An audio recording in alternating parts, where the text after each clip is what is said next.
13 June 2063 সাল। অবাক না ব্যাপারটা?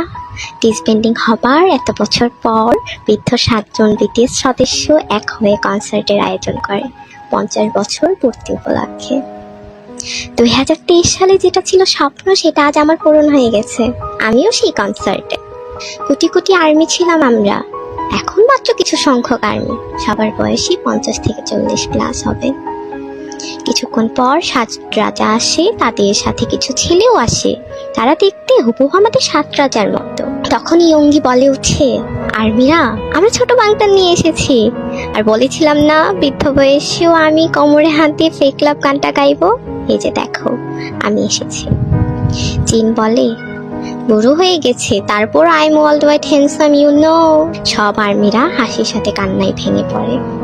আমাদের ম্যাকনেলাইন বলে ওঠে, তোমরা কান্না করো না, আমাদের কষ্ট হয়, ভালোবাসি তোমাদের অনেক, তাই তো দেখো এই বয়সে আবার এসেছি। কান্না করো না তোমরা প্লিজ। জি হোপ বলে, I am your hope, you are my hope, I am J Hope. নামজন বলে ওঠে, ভালোবাসি আর্মি তোমাদের অনেক, থ্যাঙ্কস তোমাদের এত বছর পরও মনে রাখার জন্য আমাদের। আমরা কোনোদিন তোমাদের ভুলব না, তোমাদের ভালোবেসে যাব সারাটি জীবন।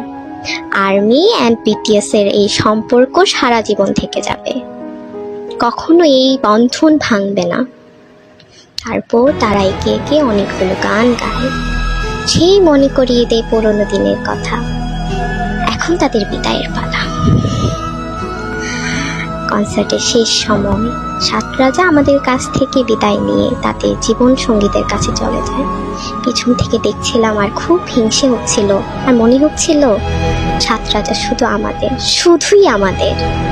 এত বছর পর সব বদলে গেছে, তারা বদলে গেছে, আর্মিরা বদলে গেছে, কিন্তু স্যার আর্মিদের মধ্যকার ভালোবাসা বদলায়নি। BTS army forever.